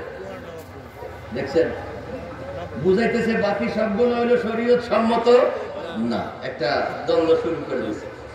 আমাদের উরুস হইলো শরীয়ত সম্মত, আর আমাদেরটা কি শরীয়ত ছাড়া? এখানে বক্তারা বসে বসে কি মদ খায়? এখানে বক্তারা বসে বসে গাঞ্জা খায়? এখানে বক্তারা বসে বসে কি এখানে আজান হয় না, নামাজ হয় না, মিলাদ হয় না, দুরুদ হয় না, সালাম হয় না, ওয়াজ হয় না, নসিহত হয় না? হয়।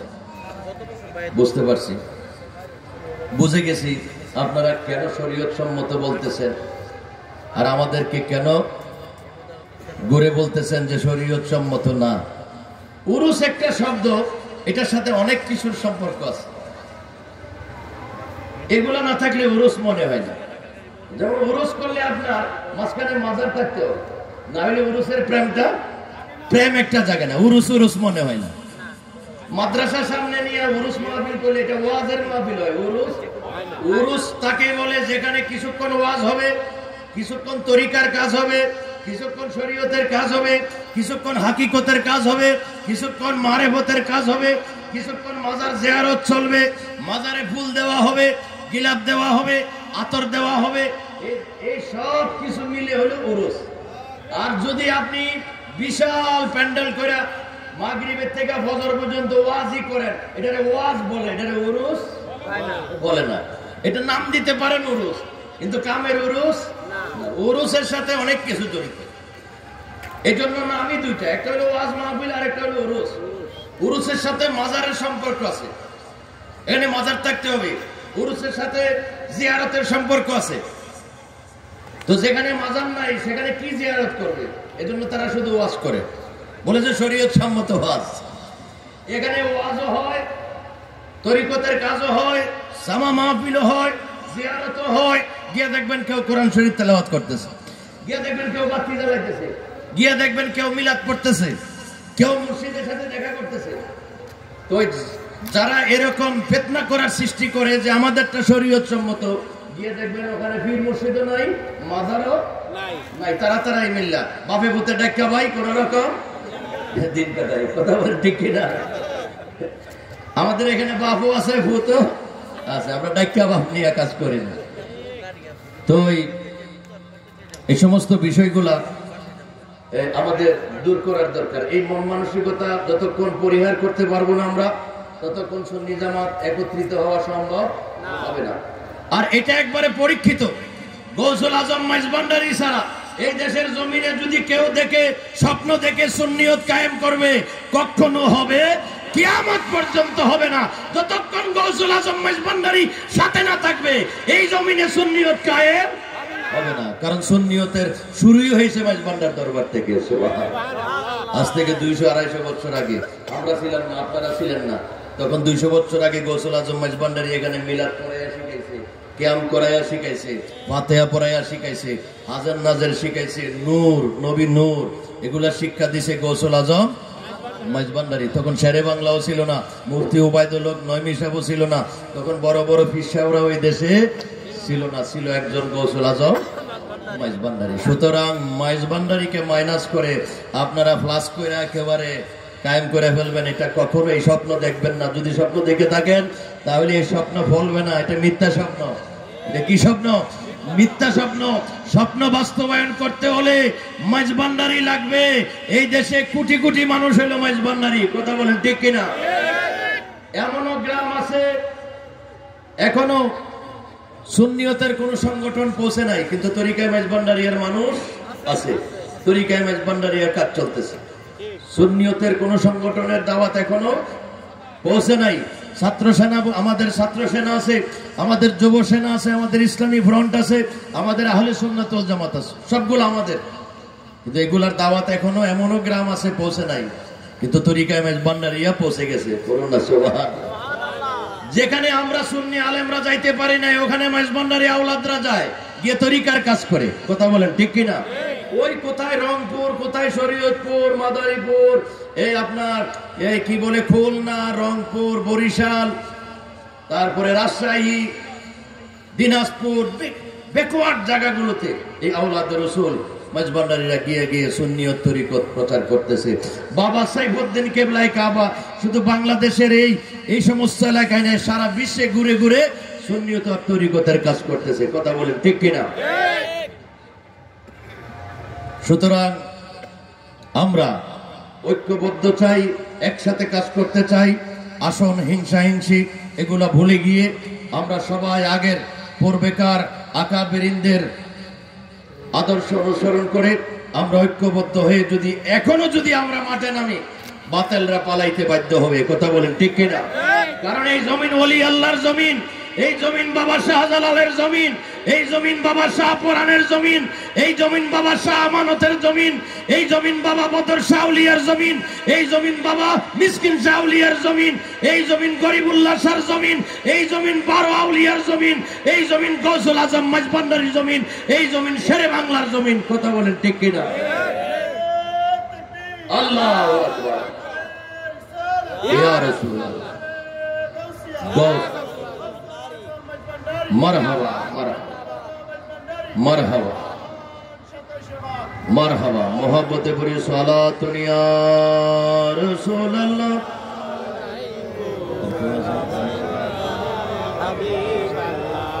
সালাতুন ইয়া রাসূলুল্লাহ,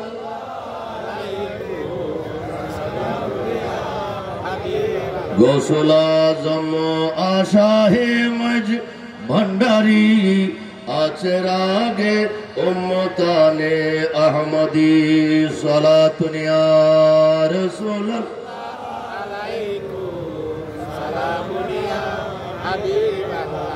गुल करदा ओ शैदा सायरे अहल जहां गश्ते मज भंडार आजा सजदा गाहे आशिका सलातुनिया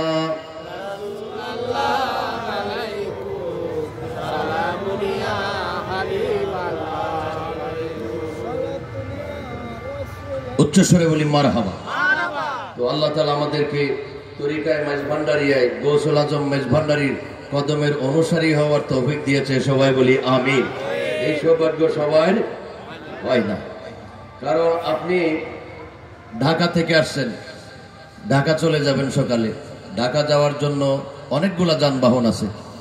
আপনি ইচ্ছা করলে মোটরসাইকেলে যাইতে পারবেন, ইচ্ছা করলে আপনি প্রাইভেট কারে যাইতে পারবেন, ইচ্ছা করলে মাইক্রোতে যাইতে পারবেন, ইচ্ছা করলে ট্রেনে যাইতে পারবেন, ইচ্ছা করলে বড় বাসেও যাইতে পারবেন। ট্রেনে গেলে লাগবে মনে করেন 10 ঘন্টা, বাসে গেলে লাগবে 5 ঘন্টা, মাইক্রোতে গেলে লাগবে 4 ঘন্টা, প্রাইভেট কারে গেলে লাগবে 3-4 ঘন্টা, মোটরসাইকেলে গেলে তো অনেক ঘন্টা লাগবে।